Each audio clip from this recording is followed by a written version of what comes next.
Bismillah. Bismillah. Assalamualaikum warahmatullahi wabarakatuh. Alhamdulillahi hamdan katsiran thayyiban mubarakan fihi kama yuhibbu rabbuna sallallahu alaihi wasallam. Allahumma shalli ala Muhammad wa ala ali Muhammad. Ma'asyiral muslimin ikhwani fid din rahimani wa rahimakumullah. Kita kembali melanjutkan kajian kita membaca dan menjelaskan kitab yang berjudul Al-Mulakhas fi Syarh Kitab Tauhid yang ditulis oleh Al-Imam Al-Syekh Muhammad Ibn Abdul Wahhab, syarahnya Al-Syekh Al-Fauzan hafizahullah ta'ala wa ra'ah. Pada pembahasan malam hari ini kita masuk pada bab baru, yang mana ya ini lanjutan daripada pembahasan yang sebelumnya. Kita masuk kepada pembahasan qala al-musannif rahimahullah babu ma jaa min at-taghlidh fi man 'abada Allah 'inda qabri rajulin salih wa kaifa idza 'abadahu. Bab tentang apa saja dalil-dalil yang datang dari Nabi sallallahu alaihi wasallam min at-taghlidh, berupa dalil yang keras ya, berupa dalil yang tegas terhadap siapa? Fi man abadallah, terhadap setiap orang yang menyembah Allah inda qabri rajulin salihin, di sisi atau di dekat kuburan orang saleh atau seorang yang saleh. Jadi pembahasan kita adalah dalil-dalil dari al-hadis, dari hadis Nabi, yang mana Nabi sangat keras terhadap orang-orang yang menyembah Allah di sisi kuburan orang saleh. Lihat Pak, beribadah di sisi atau di samping kuburan orang saleh yang dikeramatkan, ini keras sekali dalil yang melarangnya. Fa kaifa idza abadahu, dan bagaimana kalau sampai dia menyembah orang saleh itu. Tentu ini sangat luar biasa, lebih keras lagi larangan dari dalil-dalil, baik itu dari Al-Quran maupun As-Sunnah. Kemudian beliau membawakan dalil dari hadis riwayat Imam Al-Bukhari dan Muslim, hadis muttafaqun alaih. Berkata penulis di sini fi sahihi, dalam as-sahih, dalam kitab sahih, yakni kitab Al-Bukhari dan Muslim, kitab hadisnya. An Aisyah radhiyallahu anha anna umma Salamah dzakarat li Rasulillah sallallahu alaihi wasallam, sesungguhnya dari Aisyah radhiyallahu anha, sesungguhnya Ummu Salamah. Siapa Ummu Salamah ini? Nanti akan beliau jelaskan. Ini adalah salah satu istri Nabi, Hindun ini. Anna Ummu Salamah, sesungguhnya Ummu Salamah dzakarat, menceritakan li Rasulillah sallallahu, kepada Rasul sallallahu alaihi wasallam, kanisatan, sebuah gereja, ra'atha bi ardil Habasyah, yang pernah beliau lihat di negeri Ethiopia sekarang, dulu namanya Habasyah. Habasyah ini sekarang negara Ethiopia di Afrika. Jadi sahabiah, sahabat dan sahabiah dulu pernah hijrah ke Habasyah. Siapa nama rajanya? Najasyi. Raja Najasyi ini sebenarnya bukan nama asli, namun itu gelar. Jadi kalau raja-raja Mesir gelarnya Fir'aun. Kalau raja-raja Persia ya gelarnya Kisra. Kalau raja-raja Romawi gelarnya Qaisar. Atau kalau bahasa kita Kaisar. Kalau dalam bahasa Arab pakai shad Pak, Qaisar. Ya, itu namanya Azimur Rum atau Malikur Rum, raja Romawi. Romawi itu lambang dari Eropa dulu, dipatikan itu. Namun sekarang Eropa tidak identik dengan Romawi. Ya, namun zaman dulu Eropa itu yang paling maju ya Romawi itu. Yang paling terkenal, yang paling maju, yang memiliki tentara yang kuat, ya itu Romawi. Jadi istilah raja Romawi itu namanya Qaisar. Kemudian istilah raja Habasyah itu Najasyi. Jadi ada memang raja Habasyah itu yang masuk Islam Pak. ya, salah satu rajanya masuk Islam. Namun dia tidak mampu untuk menampakkan keislamannya dan tidak mampu untuk menegakkan hukum-hukum Islam, sehingga rakyatnya Nasrani mayoritas. Ketika meninggal Raja Najasyi ini, Rasulullah mensyariatkan, memerintahkan kepada sahabatnya untuk sholat ghaib. Itulah awal pertama kali asbabul wurud dari disyariatkannya sholat ghaib, yakni kita menyolatkan orang muslim yang meninggal yang belum ada yang menyolatkannya. Karena Raja Najasyi rakyatnya kafir gitu, nggak ada yang menyolatkan beliau, lantas disolatkan oleh Rasulullah sallallahu alaihi wasallam. Jadi sahabat pernah hijrah, dan diantara yang hijrah ke Habasyah itu adalah istri Nabi, Hindun. Jadi Hindun menceritakan kembali Ummu Salamah ini kepada Nabi sallallahu alaihi wasallam. Beliau menceritakan, beliau melihat sebuah gereja di negeri Habasyah. Kan Habasyah itu mayoritas Nasrani waktu itu. Wa ma fiha minas suwar, dan gambar-gambar yang ada di gereja itu. Jadi gereja itu penuh dengan gambar. Ya, gambar Bunda Maryam ya, atau Bunda Maria gitu ya. Kemudian gambar Yesus Christ ya. Ada yang mereka anggap sebagai Nabi Isa Tuhan mereka, naudzubillah. Lantas ketika diceritakan oleh Ummu Salamah, oleh istrinya Nabi, faqala, Rasulullah bersabda, ulaika idza mata fihimur rajulus salih, mereka orang-orang Nasrani tersebut, kata beliau, apabila ada orang saleh yang meninggal di antara mereka, awil abdus salih, atau hamba saleh yang meninggal di antara mereka, banau ala qabrihi masjidan, mereka bangun di atas kuburnya tempat ibadah. Jadi masjid di sini maknanya tempat sujud ya. Wasawwaru fihi tilka suwar, dan mereka buat lukisan, buat gambar-gambar, bahkan patung yang menyerupai orang saleh tersebut. Kemudian Nabi mengatakan, ulaika syirarul khalqi indallah, mereka adalah makhluk yang jelek, yang terjelek, yang buruk di sisi Allah. Artinya Nabi sangat keras mengecam perbuatan orang-orang Nasrani. Bagaimana mereka menjadikan kuburan, kuburan orang soleh mereka sebagai tempat ibadah ya. Itu yang pertama. Kemudian yang kedua, mereka suka melukis foto-foto orang soleh mereka. Mereka jadikan itu bentuk peribadahan kepada Allah.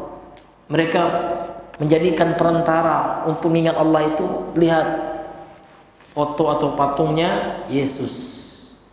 Jadi kalau ada orang Islam yang juga doyan ngoleksi foto-foto orang soleh, na'udzubillah min dzalik, jangan sampai nanti kita menyerupai orang-orang Nasrani, karena nggak ada Pak.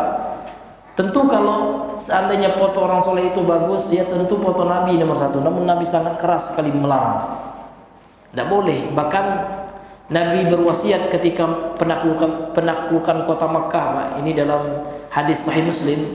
Nabi berwasiat kepada Ali bin Abi Thalib, ya Ali, la tada' suratan illa tamastaha, wahai Ali, tidaklah engkau menjumpai nanti ada patung, ada gambar bernyawa, kecuali patung itu engkau robohkan. Atau kalau seandainya ada foto-foto makhluk bernyawa, hilangkan itu. Wala qabran musyrifan illa sawaitahu, dan tidaklah engkau dapati ada kuburan yang dibangun, yang ditinggikan, yang dimegahkan kuburan, maka ratakan wahai Ali.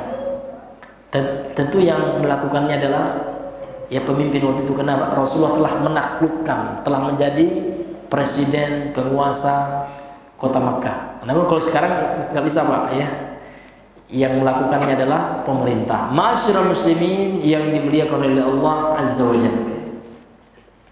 Kemudian Syekhul Islam berkata tentang hadis ini, Ibnu Taimiyah ya rahimahullah, beliau berkata, fahaulai, dan mereka orang-orang Nasrani tersebut, jama'u, telah mengumpulkan baina fitnatain, dua fitnah.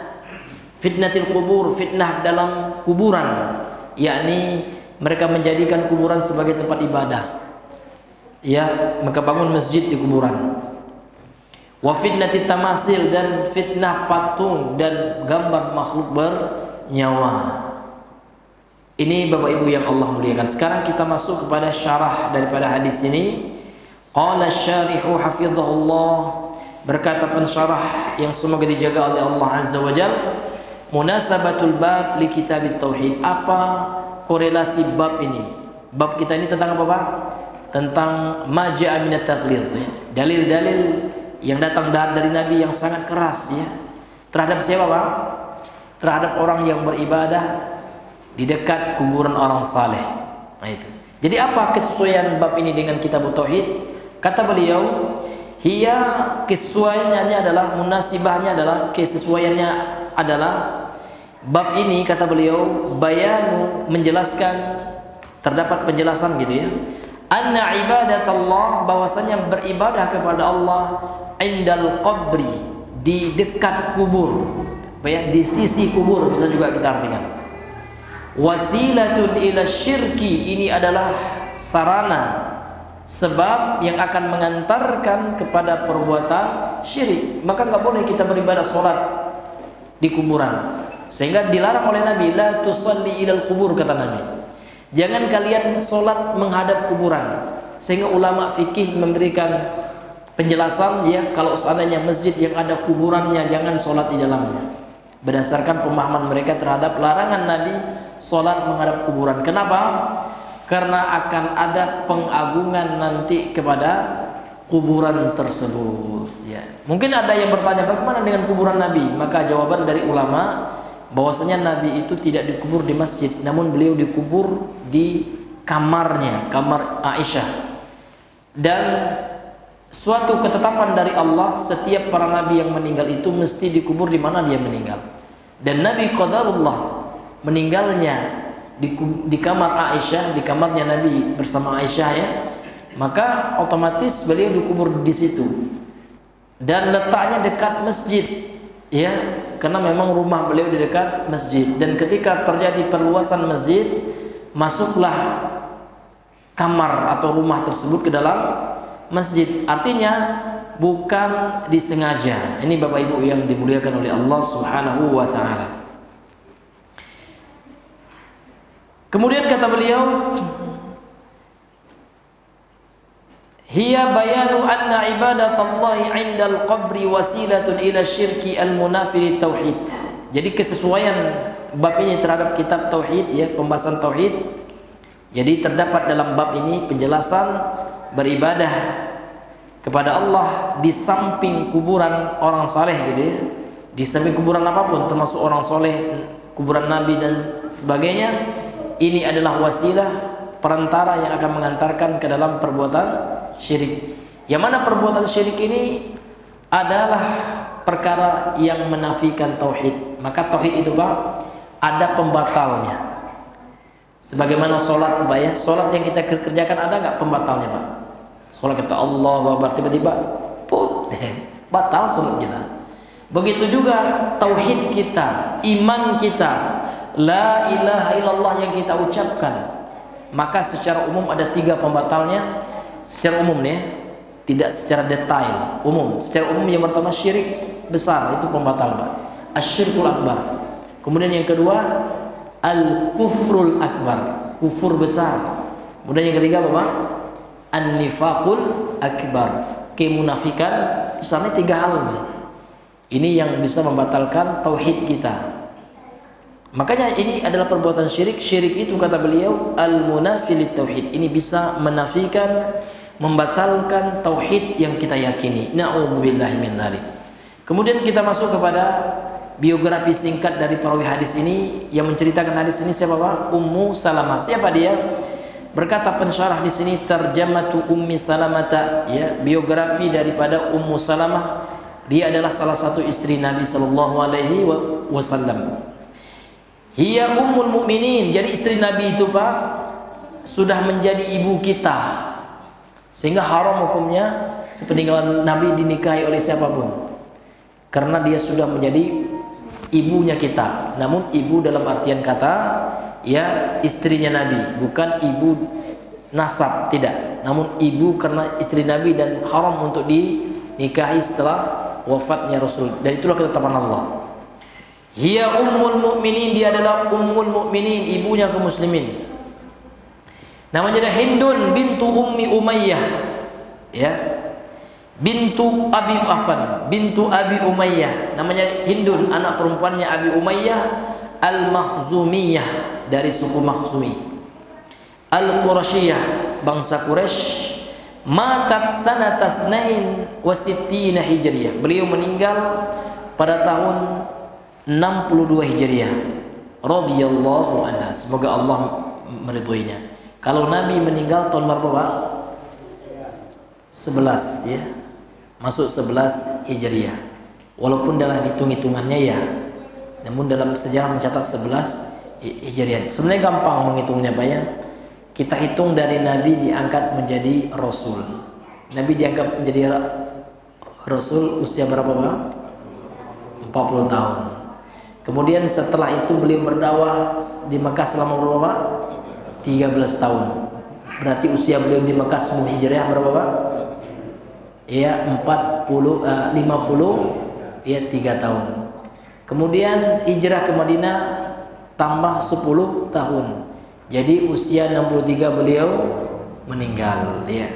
Namun ulama mengatakan beliau meninggal masuk tahun 11 Hijriah dan istrinya meninggal tahun 62. Jadi setelah beliau meninggal berapa tahun hidupnya Hindun ini Pak radhiyallahu anha ini?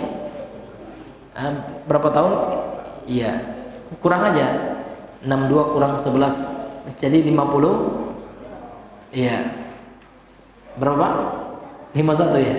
Nah, 51 tahun ya. Jadi usia beliau termasuk yang panjang.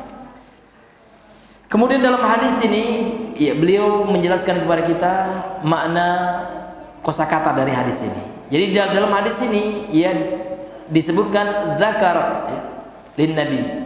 Hindun radhiyallahu anha Ummu Salamah ya menceritakan kepada Nabi sallallahu alaihi wasallam ketika kapan fi maradi mauti, pada saat Nabi sakit yang akan menyebabkan meninggalnya, wafatnya Rasulullah SAW.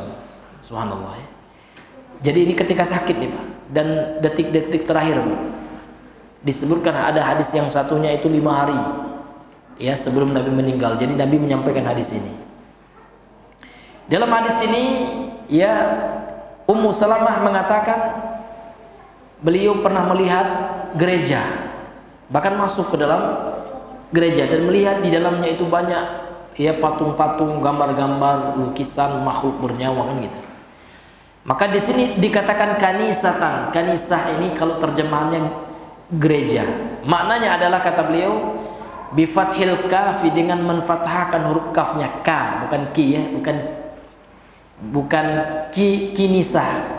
kinisah bukan, ka bukan ku juga, kunisa enggak, kanisah dengan difathahkan huruf kafnya, kanisah ka ya, wa kasrin nun, dan dikasrahkan huruf nunnya, kani bukan kanai ya, kanisah gitu ya. Secara bahasa mananya adalah ma'badun nasara, tempat peribadahan orang Nasrani. Istilah kita gereja, dalam bahasa kita terjemahannya Bapak gereja. Kemudian Nabi bersabda setelah diceritakan oleh istrinya bahwasanya pernah melihat gereja, di dalamnya ada suar ini jamak dari surah, patung-patung gitu ya, lukisan makhluk bernyawa. Setelah mendengarkan cerita itu langsung Nabi bersabda, faqala, Nabi bersabda, ulaika itu kalau kita terjemahkan, ulaika itu sebenarnya Pak dalam sisi bahasa jamak dari hadza ya, dia ismul isyarah yang menunjukkan mana jamak. Namun terkadang diterjemahkan dengan mereka, hum, terkadang ada yang diterjemahkan dengan mereka. Ulaika bi fathil kaf, dengan difathahkan huruf kafnya, ulaika ya, wa kasri atau dikasrohkan ulaiki gitu ya. Ya. Kalau diterjemahkan biasanya diterjemahkan dengan mereka ya. Jadi mereka ini siapa? Orang Nasrani itu gitu ya. Ulaika ini, mereka ini gitu ya. Iza, apabila mata telah meninggal fihim di antara mereka ar-rajulus salihu, seorang laki-laki saleh, awil abdu atau seorang hamba as-salihu yang saleh, ya, haza wallahu alam, kata beliau, syakkun minar rawi. Jadi perawinya ragu Pak ya, apakah ar-rajul as-salih atau al-abd as-salih, apakah ar-rajulus salihu atau al-abdus salihu. Namun dua-duanya benar insyaallah. Iya. Apabila meninggal orang soleh di kalangan mereka orang Nasrani itu, apa yang mereka lakukan? Banau ala qabrihi masjidan, mereka bangun di atas kuburnya tempat ibadah. Tadi kan tilkal suwar ya, ay allati dzakarat Ummu Salamah, yaitu patung yang disebutkan, diceritakan oleh Ummu Salamah tadi. Ya. Kemudian di akhir hadis ini ada komentar dari ulama, ya, faulaika, dan maka mereka ini gitu ya, orang Nasrani ini itu maksudnya, jama'u bainal fitnatain, mengumpul, mereka telah ada pada diri mereka atau telah terkumpul pada diri mereka itu dua fitnah. Maka yang berkata itu ila akhirih, yang berkata itu adalah hadza min kalami, seperti yang kita jelaskan tadi, hadza min kalami Syekhul Islam Ibnu Taimiyah. Ini adalah dari perkataan daripada Imam wa Syekhul Islam Ibnu Taimiyah rahimahullahu taala. Dzakarahu al-musannif, disebutkan oleh penulis, oleh Syekh Muhammad bin Abdul Wahhab, katawdihi, sebagai penjelas lima'nal hadis, ya, makna daripada hadis ini. Jadi beliau menukilkan perkataan ulama untuk menjelaskan makna daripada hadis ini, sehingga ini Bapak Ibu menjadi sebuah metode ilmiah, ya. Bagaimana metode ilmiah itu Pak? Ketika kita membaca Al-Quran, hendaknya kita jangan mentafsirkan sendiri, ya, mestilah kita merujuk kepada ahlinya, ulama tafsir. Begitulah metode dalam kitab-kitab tafsir. Lihat tafsir Ibnu Katsir, pasti beliau akan menukilkan qala Ibnu Abbas, ya, tentang tafsir ayat ini telah berkata Ibnu Abbas, berkata Mujahid, berkata Sudi, gitu ya. Baru setelah itu beliau menguatkan pendapat yang kuat dalam masalah ini, atau beliau menggabungkan pendapat itu seperti itu. Ini metode ilmiah. Jadi metode ilmiah dalam beragama itu, yang pertama kita, ya, berdalil dengan Al-Quran dan Sunnah. Kemudian Al-Quran dan Sunnah ini dipahami dengan pemahaman para ulama. Dan ulama tentu yang paling hebat siapa Pak? Ulamanya sahabat. Ya, kenapa? Karena para sahabat ini langsung berguru dengan Nabi. Tentu ilmunya lebih, ya, lebih original. Tentu ilmunya lebih murni, karena dia langsung mendengarkan di orang yang pertama. Tapi kalau sudah semakin lama semakin jauh, tentu Pak, yang namanya informasi terkadang ditambahkan, terkadang dikurangi, gitu kan. Nah, tentu informasi yang paling kuat tentu informasi yang pertama. Makanya kita mesti beragama ini punya metode, punya manhaj. Jadi bagaimana metode dalam beragama ini? Tentu kita memahami Al-Quran dan Sunnah, berusaha untuk, ya, memahami sesuai apa yang dipahami oleh para sahabat. Bagaimana pemahaman para sahabat? Tentu telah disebutkan oleh ulama, ya. Contoh dalam tafsir saja, Imam Ibnu Katsir itu selalu, ia mentafsirkan Al-Quran merujuk kepada pemahaman sahabat, dan tafsir-tafsir bil ma'sur yang lainnya. Karena tafsir itu Pak, ada yang ditafsirkan dengan Al-Quran, hadis, dan pemahaman sahabat. Ada juga tafsir itu dengan logika. Ini hati-hati. Logika itu ada yang bertentangan, ada yang sebagai penguat, boleh. Kalau logikanya tidak bertentangan dengan tafsir para sahabat, maka kita pakai. Namun kalau seandainya logikanya bertentangan dengan prinsip tafsir, pemahaman dari sahabat, maka kita tolak. Maka kita lihat, kalau logikanya benar kita pakai. Karena logika ini, ya, setelah pemahaman sahabat. Jangan logika kita dulu, gitu ya. Nah, jangan menurut saya, gitu ya. Itu kan menurut Abu Bakar, ya. Kalau menurut saya enggak, nauzubillah itu ya. Seolah kita menandingi ilmunya Abu Bakar. Padahal, ya, Abu Bakar udah ratusan tahun hidup, kita belum dilahirkan, ya. Tentu kita mesti, ya, mengambil ilmu dari ulama-ulama, para sahabat yang memang mereka hidup di zaman Nabi sallallahu alaihi wasallam. Makanya ada ulama yang menulis buku Pak, judulnya keutamaan ilmunya salaf daripada ilmu khalaf. Khalaf itu yang setelah sahabat. Seperti Al-Imam Ibnu Abdul Bar, ya. Beliau menulis buku judulnya Fadlu Ilmi Salaf, ya. Keutamaan ilmunya ulama salaf, yakni para sahabat itu salaf. Yang pertama kali itu para sahabat. Ini ma'asyiral muslimin yang dimuliakan oleh Allah Azza wa Jalla. Ma'asyiral muslimin yang Allah muliakan. Kemudian kata beliau al-ma'na al-ijmali lil hadis. Makna secara umum dari hadis ini, secara ijmal, secara global. Jadi apa makna umum dari hadis ini? Beliau berkata anna umma salamata wasafat 'inda Nabi sallallahu alaihi wasallam. Sesungguhnya Ummu Salamah mensifati atau menceritakanlah gitu ya, di sisi Nabi sallallahu alaihi wasallam, wa huwa fi maradil maut, ketika itu Nabi sedang sakit yang mengantarkan kepada wafatnya beliau. Masyahadathu, apa yang telah disaksikannya oleh Ummu Salamah fi ma'badin Nasara, pada tempat peribadahan orang Nasrani. Apa yang dilihat oleh Ummu Salamah itu Pak? Min suwaril adamiyin, dari lukisan-lukisan ya manusia, keturunan anak Adam. Nah. Kemudian fabayyana Rasulullah SAW, lantas Rasulullah menjelaskan as-sabab alladzi min ajlihi ittakhadhu hadhihi suwar, sebab yang menyebabkan mereka orang Nasrani itu ya menjadikan patung-patung ataupun gambar-gambar makhluk bernyawa itu untuk mendekatkan diri mereka kepada Allah. Apa sebabnya?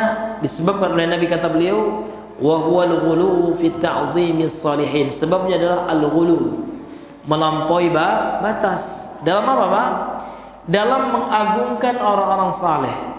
Jadi orang-orang Nasrani seperti itu. Ya, orang-orang saleh mereka agungkan, mereka anggap suci. Mereka anggap mereka sudah pasti masuk surga, sehingga mereka ya jadikan sebagai perantara menuju Allah. Jadi supaya mereka mendapatkan surganya Allah mesti lewat orang soleh ini. Dalam ya aspek ibadah mereka lakukan, contohnya dalam doa. Jadi mereka tidak berdoa kepada Allah, enggak, namun mereka jadikan perantaranya orang soleh yang sudah wafat itu. Nah, jadi kalau seandainya ada orang Islam, Bapak Ibu yang Allah muliakan, seperti itu ya pada perbuatannya, maka ini berarti na'udzubillahi min dzalik, semoga Allah beri kita hidayah, berarti ini menyerupai orang-orang Nasrani ya. Karena ada Pak, sebagian orang-orang namanya orang-orang tasawuf yang hulu ya, mereka minta pertolongan kepada ya manusia biasa, pada orang soleh, seperti syair yang selalu mereka apa namanya itu Pak, yang selalu mereka baca itu ketika di majelis maulid mereka. Contoh maddad maddad maddad ya Husain gitu. Maddad itu artinya apa Pak? Limpahkan ya kelapangan bagi kami ya Husain. Nauzubillah. Tidak ya Allah. Kenapa kok nggak kepada Allah gitu? Karena alasan mereka, kita nggak bisa langsung kepada Allah meski lewat orang soleh. Kenapa? Umpama kita ingin menghadap presiden, kan nggak bisa kita langsung Pak, harus menghadap ajudannya dulu. Maka ulama menjelaskan ini permisalan yang batil. Kenapa? Yang pertama, karena telah menyerupakan Allah dengan manusia. Beda, Allah dengan presiden beda. Allah Khalik, Allah Tuhan gitu. Presiden makhluk ciptaan. Masa disamakan? Allah itu maha mengetahui. Kalau presiden kan enggak, presiden tahu kalau lewat ajudannya, dikasih tahu sama ajudannya dulu. Nah beda ya. Maka alasan seperti itu kata ulama, yang pertama dia telah menyerupai Allah dengan makhluk. Inilah sebenarnya kaum mujassimah itu. Ya, bukannya orang yang menetapkan Allah punya tangan, yang mana tangannya Allah, wallahu alam, tidak ada yang tahu bagaimananya ya. Namun kita tetapkan Allah apa adanya, sesuai yang Allah tetapkan dalam Al-Quran, sesuai yang ditetapkan oleh nabinya. Namun kaum Mujassimah yang sesungguhnya adalah orang yang menyerupai Allah dengan makhluk seperti itu, orang yang meminta kepada penghuni kubur. Kenapa? Karena mereka menganggap mereka penghuni kubur itu sebagai perantara menuju Allah. Ini Mujassimah ini. Ini hadirin yang dimuliakan oleh Allah Subhanahu wa ta'ala. Berarti apa? Karena dia telah menyerupakan, Pak. Alasannya adalah kita ini berdosa, Pak Ustadz, ya. Kita tidak bisa langsung kepada Allah, mesti melalui ya, berperantara, bertawassul dengan orang soleh yang telah wafat. Seperti itu. Alasan mereka itu. Alasannya sama dengan kita, Bapak, ingin menghadap bupati, nggak mungkin langsung, Pak. Berarti telah menyamakan Allah dengan bupati. Inilah Mujassimah yang sebenarnya. Ini hadirin yang dimuliakan oleh Allah Subhanahu wa ta'ala. Kemudian Bapak Ibu yang Allah muliakan, jadi sebab orang Nasrani ya menjadikan kuburan masjid pada kuburan orang solehnya ini, sebabnya adalah ghulu ya, melampaui batas dalam mengagungkan orang saleh. Kemudian beliau mengatakan mimma adda bihim ila bina'il masjid, sehingga mengantarkan ya, mereka kepada membangun masjid-masjid ala kuburihim, di atas kubur-kubur orang soleh tersebut. Wa nasbi suwarihim, kemudian menegakkan ya patung-patung atau lukisan-lukisan orang soleh tersebut, fiha, di dalamnya, yakni dalam ya tempat peribadahan mereka. Kemudian di akhir hadis, di akhir hadis, thumma bayyana hukma, kemudian Rasulullah menjelaskan hukum man fa'ala dzalika, bagi orang yang melakukan hal itu. Apa hukumnya, Pak? Yang disebutkan oleh Nabi berdasarkan hadis ini, Nabi mengatakan ya ulaika syirarul khalqi. Maka hukuman bagi Nabi adalah, Nabi mengatakan mereka adalah manusia yang paling jelek, artinya paling buruk kelakuannya, karena mereka melakukan kesyirikan. Li'annahum, karena mereka jama'u baina mahdhuraini, telah mengumpulkan, telah melakukan dua perkara yang dilarang. Fi hadas sani' huma, dalam perbuatan ini di antara yang dua itu adalah yang pertama fitnatal kubur.